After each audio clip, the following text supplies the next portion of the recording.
Вы помните eFootball 2023? Вы помните те крутые карточки из команды недели, которые спокойно могли заигрываться с какими-нибудь донатными легендарными футболистами? И теперь постарайтесь вспомнить, как много интересных вариантов из команды недели вы наблюдали за последние несколько лет. В eFootball 2025, в eFootball 2026. Не кажется ли вам, что за последние несколько лет команда недели конкретно так деградировала? И несмотря на то, что я стал чаще донатить и играть именно эпиками, шоу-таймами, все-таки судьба кэновских игроков мне не безразлична. И я давно хотел поднять эту тему, правда, до сих пор не знаю, как неправильно подступиться, чтобы конкретно и доходчиво объяснить вам свою точку зрения и в то же время заинтересовать вас. Но, как бы то ни было, давайте поговорим, насколько сильно деградировала команда недели, как это было раньше и как это происходит сейчас. Будут ли делать что-нибудь с этим Konami и как нынешнюю проблему можно было бы исправить.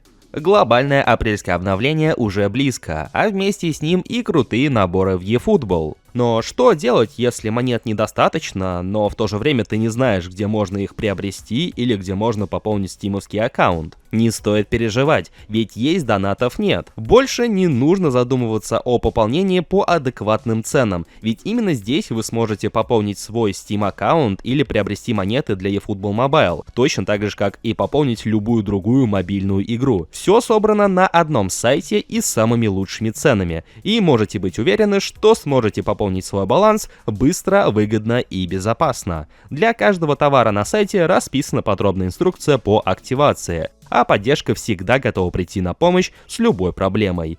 Также на сайте присутствуют бесплатные ежедневные раздачи. Лутай D-Coin и сразу пополняй любимые игры. При регистрации по моей ссылке ты получишь купон, который даст тебе скидку на первую покупку. Проблемы с пополнением уже в прошлом, ведь с донатов нет, донат есть. Ссылка в описании. Извечная тема неравенства игроков в eFootball, донатеров и фри-то-плейщиков. Но даже если смириться с подобным порядком вещей, то из этого вытекает и другая проблема, которая касается уже конкретно взятых игроков, а именно донатеров и карточек, которыми они играют. Ибо из года в год карточки продолжают расти в своих цифрах и в цифрах общего рейтинга. И, соответственно, возникает вопрос, а что же с этим делать? Но и это не конечная остановка нашего, скажем так, конфликта, ибо из этого вопроса вытекает и другая проблема, еще одна, которая касается уже фри-то-плейщиков. Если у донатеров карты постепенно растут, они не знают границ, то что же делать фри-то-плейщикам? Как бы противостоять сильным игрокам хочется, но в то же время вкидывать собственные средства на столь противоречивый проект уже не хочется. И что же делать-то? И вроде бы Konami дают на это ответ. Они раздают карточки, они раздают легендарных игроков, они раздают сильных, актуальных игроков в виде шоу-тайм версий. Но в то же время они игнорируют контент, который у них есть и без того, который им по сути даже и придумывать не нужно, а просто следить за футболом в реальной жизни. И сейчас я, конечно же, говорю про команду недели, ибо все эти раздачи эпических карточек это по сути доедание остатков за донатерами, потому что нам раздают то, что было раньше в паках, или в случае с шоу-таймами, когда разработчикам надо как-то самостоятельно придумывать, какие цифры нарисовать, кому и за что. Тогда как команда недели это просто отображение результатов реального мира уже в виртуальной игре. Кто лучше всего себя проявил на прошедших футбольных выходных, соответственно, получает свое отображение в игре. Но думаю, что никто не будет спорить с тем, что за последние несколько лет команда недели потеряла в своей привлекательности. Карточки оттуда уже как будто бы становятся нерентабельны,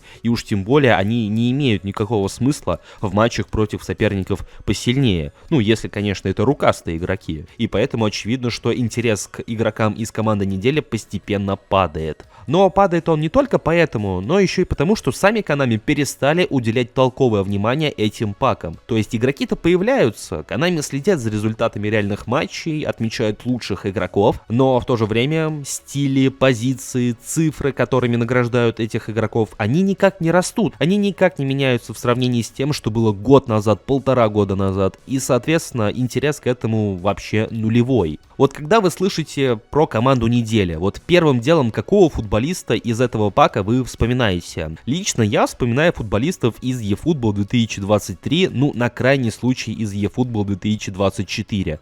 Килиан Мбаппе на АПЗ, Килиан Мбаппе на ЛПЗ с какими-то сумасшедшими цифрами. Винисиус Джуниор на позиции центрального нападающего, Салах на позиции центрального нападающего, Беллингем с рейтингом 103, который и сейчас может дать многим на ротан. И вот теперь вот подумайте, как много подобных игроков вы наблюдали в команде недели за последние 2 года. Правильно, таких игроков как будто бы особо-то и не было. По какой-то причине Konami банально боятся делать рейтинги выше и делать цифры чуть-чуть, но привлекательнее. Очевидно, что это дело баланса между донатными картами и недонатными картами. Но в то же время не стоит забывать про еще один конкретный фактор, который мог бы этот момент, в каком-то смысле нивелировать. Ибо за последние 2 года у карточек в команде недели появились бустеры, которые конкретно так влияют на рейтинги футболистов. И в отличие от шоутаймов и эпиков, эти бустеры, их работоспособность, зависит конкретно от физической формы, которая меняется от недели к неделе. И получается так, что на этой неделе карточка с высоким рейтингом, она крайне играбельная, тогда как на следующей неделе рейтинг падает, и она уже становится менее играбельной или вовсе не играбельной. И поэтому при наличии 11 игроков в паке я все еще не понимаю, почему бы не сделать хотя бы одну карточку с рейтингом там 103-104 пункта, у которой будет бустер и которая работает именно от физической формы. Я думаю, что Konami от этого сильно бы не потеряли, но сделали бы хоть чуть-чуть, но все-таки интереснее команду недели для простых обывателей. Опять же, учитывая, что попыток всего 4 и далеко не всегда выпадает желаемый игрок. Но даже, казалось бы, в такой ситуации есть тот самый луч надежды, ибо в февральском eFootball Connect продюсеру серии и директору серии конкретно указали на то, что команда недели перестала быть интересной,